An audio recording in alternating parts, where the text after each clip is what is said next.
अच्छा, सो अगर हम बात करें कि यूरोप कैसी जगह है, वहाँ कैसे लोग हैं, इमीडिएटली आपके दिमाग में एकदम से कोई ना कोई पिक्चर पेंट हुई होगी, कोई जनरल स्टीरियोटाइप दिमाग में आया होगा।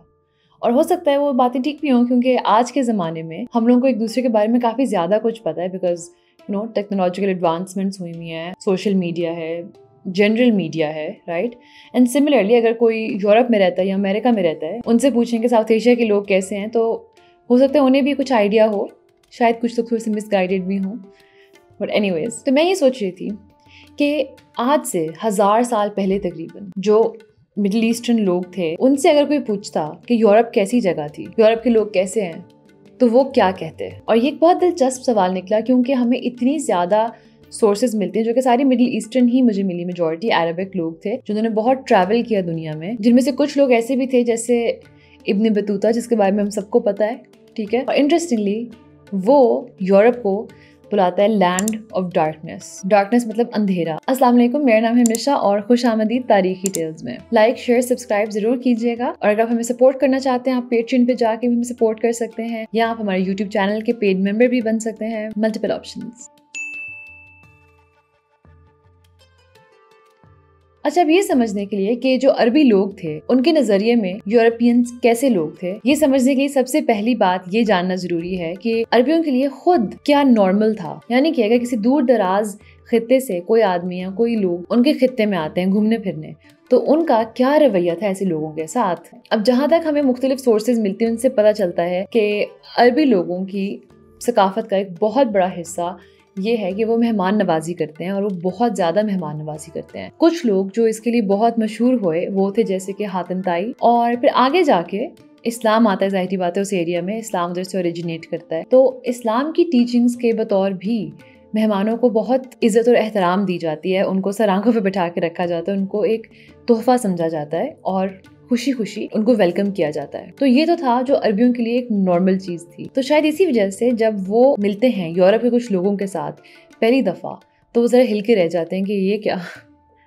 लेकिन कहानी शुरू करने से पहले दो बातें मैं आपको बताती हूँ। नंबर 1, यूरोप उस ज़माने में एक खित्ता नहीं था। मतलब इसका ये है, जैसे आज हम यूरोप सोचते हैं तो हमारे दिमाग में एक कॉन्टिनेंट आता है, हमारे दिमाग में एक एरिया आता है। उस ज़माने में ना यूरोप लफ्ज़ का इजाद हुआ था, और ना ही ये सारा एरिया कोई इकट्ठे अपने आप को किसी नाम से जानता था। ये मुख्तलिफ छोटी छोटी रियासतें थीं, इनमें से कुछ एरियाज का इकट्ठे मिलाकर कुछ नाम थे, लेकिन ये यूरोप एज सच नहीं था, ठीक है। मैं इसको यूरोप इसलिए बुला रही हूँ ताकि हमें जोग्राफिकली इमेजिन करना आसान हो कि हम किस खित्ते की बात कर रहे हैं। और दूसरी बात, ये जो अरबी ट्रैवलर्स थे, इन सब के नजरियात के लोग वहाँ के कैसे हैं बहुत बहुत मुख्तलिफ होते हैं, आपको कोई एक नजरिया नहीं मिलता। अब हमारी कहानी स्टार्ट होती है 10वीं सदी में एक इब्न हौकल नामी बंदे के साथ। इब्न हौकल एक किताब लिखते हैं, किताब सूरत अल अर्द, जिसके अंदर वो यूरोप के जो उस एरिया को रूस के नाम से बुलाते हैं, और वो वहाँ के लोगों को हमाज कहते हैं, जिसका मतलब जंगली, बार्बेरियंस। फिर कुछ अर्से बाद वो एक दूसरी किताब लिखते हैं, वो दूसरा वॉल्यूम लिखते हैं अपनी इसी किताब का, और उस किताब में वो ज्यादा डिटेल में जाते हैं कि रूस के लोग असल में 3 कैटेगरीज में आते हैं, और उनमें से एक कैटेगरी की वो बात करते हैं जिसको वो कहते हैं अर्थनिया, और उन लोगों का कैपिटल होता है इर्था। इब्न हौकल के बकौल इन लोगों के खित्ते में कोई भी इंसान अगर जाता है, ठीक है, जो कि बाहर से आया हुआ होता है, वो उसको मार देते हैं। उसी किताब की ट्रांसलेशन का टेक्स्ट मैं आपको स्क्रीन पे दिखाती हूँ, मैं आपको उर्दू में बताती हूँ कि वो क्या कहता है। असल में वो कह रहा है कि मैंने किसी भी मुसाफिर का नहीं सुना जो इस शहर में दाखिल हुआ हो, क्योंकि यहाँ के लोग मुसाफिरों को मार डालते हैं। वो कश्तियों में जाते हैं तिजारत करने, और वो अपने बारे में किसी को कुछ नहीं बताते, ना ही अपने काम के बारे में। वो किसी अनजाने इंसान को उनके साथ नहीं आने देते, ना ही उनके मुल्क में आने देते हैं। इर्था से हमें मिलता है ब्लैक सेबल, काली लूमड़ी, लेड और मर्करी। अब ठीक है, हमें समझ आ रही है कि इब्न हौकल के बकौल यहाँ के लोग काफी खतरनाक हैं, लेकिन वो खुद वहाँ गया नहीं है, इसने लोगों से ये सुना है, और वो ये कहता है कि लोग वहाँ जाने से अवॉइड करते हैं क्योंकि पहले ऐसे वाकयात दरपेश आ चुके हैं, ठीक है। लेकिन इसी टाइम में 10वीं सदी के अंदर ही एक और आदमी होता है जिसका नाम था इब्न रस्ता, और वो एक किताब लिखता है, किताब अल अलग अल नफीसा। अब इब्न रस्ता का इन लोगों के बारे में ये कहना था कि ये लोग एक जजीरे पे रहते हैं जिसके इर्द गिर्द एक झील है, इनके बादशाह का नाम खाकान रूस है, और वो अल सकलिबा नामे लोगों के ऊपर कश्तियों के जरिए अटैक करते हैं, वहां से उनकी औरतें ले जाते हैं और उनको बेच देते हैं खजरान में। उनके पास कोई खेत या जरखेज जमीन नहीं है, वो वही खाते हैं जो वो अल सकलिबा से लूट के लेके आते हैं। ये लोग भी सेबल, स्क्विरल और बाकी बालों वाले जानवरों में तजारत करते हैं। इनके कपड़े साफ सुथरे होते हैं और जो अमीर लोग होते हैं इनमें से वो हाथ पे गोल्डन कड़ा पहनते हैं। वो अपने गुलामों के साथ नरम दिल होते हैं और वो ये भी कहता है कि रूसिया लोगों के बहुत ज्यादा मुख्तलिफ शहर हैं। लेकिन यहाँ पे आके जो आगे वो बात करता है उससे थोड़ा सा कंफ्यूजन पैदा होती है। आगे वो ये कहता है कि ये लोग बहुत मेहमान नवाज हैं और ये मुसाफिरों को बहुत अच्छे तरीके से डील करते हैं, खसूसन जब वो मदद मांगे। ये उन लोगों की मदद करते हैं जिनके साथ कुछ बुरा होता है। इनकी तलवारें जो हैं वो दूसरों को जला डालती हैं और इनमें से अगर किसी एक ग्रोह पे अटैक हो तो सारे लोग इकट्ठे खड़े होकर दुश्मन का सामना करते हैं। लेकिन रूसिया लोग भी थोड़े से जालिम भी हैं। अगर कोई इनके बादशाह की हुक्मरानी नहीं मानता तो वो उसको मार डालते हैं अपनी तलवार से। वो जादू टोना भी करते हैं और वो अपने खुदा को मनाने के लिए इंसानों की बलि भी चढ़ाते हैं। भाई अपने भाई का हिस्सा खा जाता है और अगर किसी औरत का शोहर मर जाए तो उसको अपने शोहर के साथ जिंदा दफना दिया जाता है और सील कर दी जाती है कब्र ताकि वो बाहर ना आ सके। वो अपने मुर्दों को जलाते नहीं हैं। अब इब्न रस्ता हमें बहुत कुछ बताता है यूरोपियंस के बारे में, रूसिया लोगों के बारे में, जो कि कुछ चीजें अच्छी भी हैं, कुछ चीजें थोड़ी अजीब हैं। लेकिन वो साथ साथ सबसे दिलचस्प बात ये लगी मुझे कि इब्न रूसिया के बकौल ये लोग तो बहुत मेहमान नवाज हैं। ये लोग तो अपने मेहमानों का और अपने वहाँ पे आने वाले मुसाफिरों का बहुत एहतराम करते हैं। लेकिन इब्न हॉकल ने तो कोई और कहानी सुनाई थी, है ना। तो यहाँ थोड़ी सी कंफ्यूजन पैदा होती है और हमें एग्जैक्टली नहीं पता कि ऐसे क्यों है। जो कि उसी जमाने में एक और आदमी था जो कि एक जियोग्राफर और हिस्टोरियन यानी कि तारीखदान दोनों था और उसका नाम था अल-मसूदी। अल-मसूदी अपनी किताब में ये नहीं बताता कि रूसी लोगों को किस तरह ट्रीट करते हैं, लेकिन वो ये जरूर बताता है कि जिस खित्ते को हम रूस बुलाते हैं उस खित्ते में मुख्तलिफ ममालिक पाए जाते हैं, मुख्तलिफ रियासतें पाई जाती हैं। तो हो सकता है कि इब्न हॉकल और इब्न रस्ता दोनों वाकई रूस के लोगों की बात कर रहे हों, लेकिन वो लोग मुख्तलिफ रियासतों से हो, तो इसी वजह से शायद उनके तरीके कार थोड़े मुख्तलिफ हैं। अब अगर हम आगे जाएं थोड़ा वक्त में, हम 12वीं सदी में आए तो एक और आदमी जिसका नाम था अल इदरीसी, वो काम करता था रॉजर द सेकंड के लिए, जो कि उस जमाने में सिसिली का नॉर्मन बादशाह था। और कहा जाता है कि इसने यूरोप बहुत ज्यादा घूमा फिरा और इसके नजरियात भी कुछ इब्न हॉकल से मिलते जुलते नजर आते हैं। वो ये भी कहता है कि ताजिर और मुसाफिर बहुत कम इन लोगों की तरफ जाते हैं क्योंकि ये लोग मार डालते हैं लोगों को। फिर कुछ अरसे बाद 14वीं सदी में अल-दमिश्की नामी एक आदमी हमें कुछ और चीजें बताते हैं इन लोगों के बारे में। वो कहता है कि इन लोगों की चमड़ी सफेद है और इनके बाल ब्लॉन्ड यानी कि सुनहरे, और साथ ही साथ वो ये दलील भी पेश करता है कि क्योंकि ये लोग सूरज से इतना दूर रहते हैं और ये लोग इतनी सख्त सर्दी में रहते हैं तो इस वजह से इनकी हरकतें डिजेनरेट कर चुकी हैं और इनके दिल सख्त हो चुके हैं। वो लोग जो कि और भी ज्यादा सर्दी में रहते हैं वो और भी बुरे हैं, वो जानवरों की तरह रहते हैं। उनको जंग से, लड़ाई से और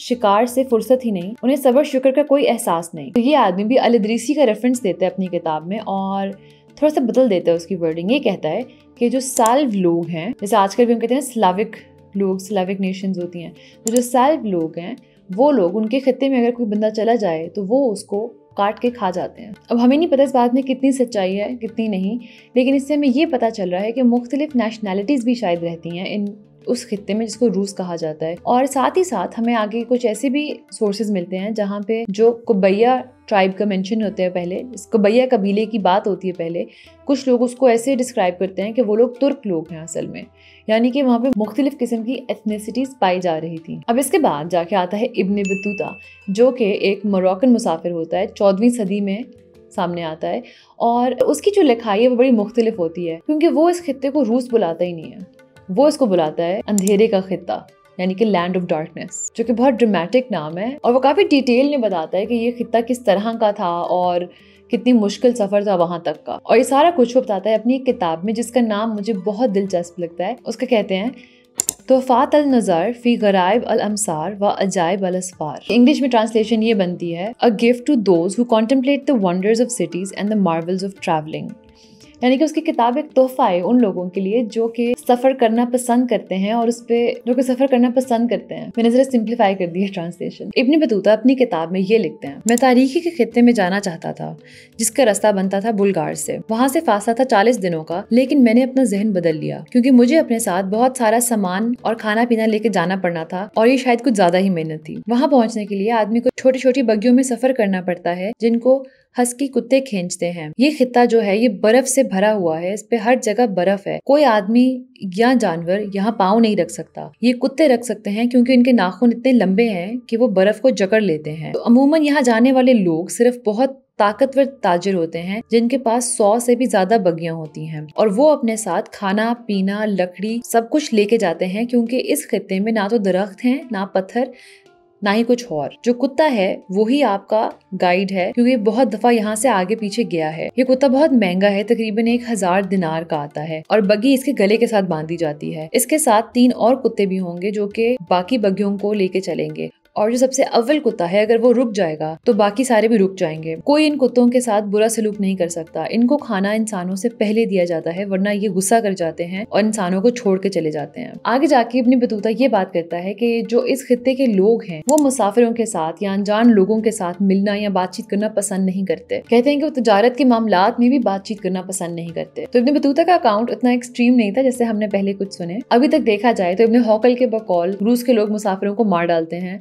इब्न रस्ता के बकौल वो लोग बहुत बहुत मेहमान नवाज और बहुत अच्छे और इंसाफ वाले लोग हैं। फिर आगे जाके कुछ लोगों के बकौल वो इंसानों को खा जाते हैं, कुछ लोगों के बकौल वो बस मिलना जुलना पसंद नहीं करते। तो काफी मुख्तलिफ हमें ना अकाउंट्स मिलते हैं मुख्तलिफ अरबी ट्रैवलर्स के उस खित्ते के बारे, उस खित्ते के लोगों के बारे में। अब इसी दौरान हमें कुछ ऐसे अकाउंट्स मिलते हैं जहाँ पे बहुत अच्छे तरीके से वो खुशामद करते हैं मेहमानों की, लेकिन वो अमूमन ऑफिशियल स्टेट के दौरों पे होता है। जैसे कि किसी और रियासत अपने एम्बेसडर्स भेजते हैं ऑफिशियली, तो फिर जो रूस के लोग हैं या वहाँ की जो रियासतें हैं वो उनका अच्छे से खुशामद करती हैं। इनमें से एक बहुत मशहूर एग्जाम्पल है यहया इब्न हकाम अल गजल की, जो कि उमैयद डायनेस्टी के लोग भेजते हैं जटलैंड नामी एक जगह तक, जो कि रूस में वाक़ होती है, और कहा जाता है कि इसको बहुत आलीशान वेलकम दिया जाता है और इसको बड़े अच्छे तरीके से रखा जाता है। एक और चीज़ जो कहते हैं ये अकाउंट वो ये है कि ये आदमी बहुत हसीन और जमील था, तो शायद इस वजह से भी इसको एक निक नेम दे दिया जाता है अल गजल का, यानी कि खूबसूरत होने का, और शायद इस वजह से भी इसको थोड़ा सा प्रिटी प्रिविलेज मिलता है और ज्यादा अच्छे तरीके से उसकी खुशामद की जाती है। अब एक और वाक़या है जो कि हमें मिलता है रहलत इब्न जुबैर में, यानी कि इब्न जुबैर के सफरनामे में। तो ये बात करते हैं एक यूरोपियन किंग की जो कि सिसिली में वाक़ होते हैं, और वो किस तरह कुछ मुसलमानों की मदद करते हैं।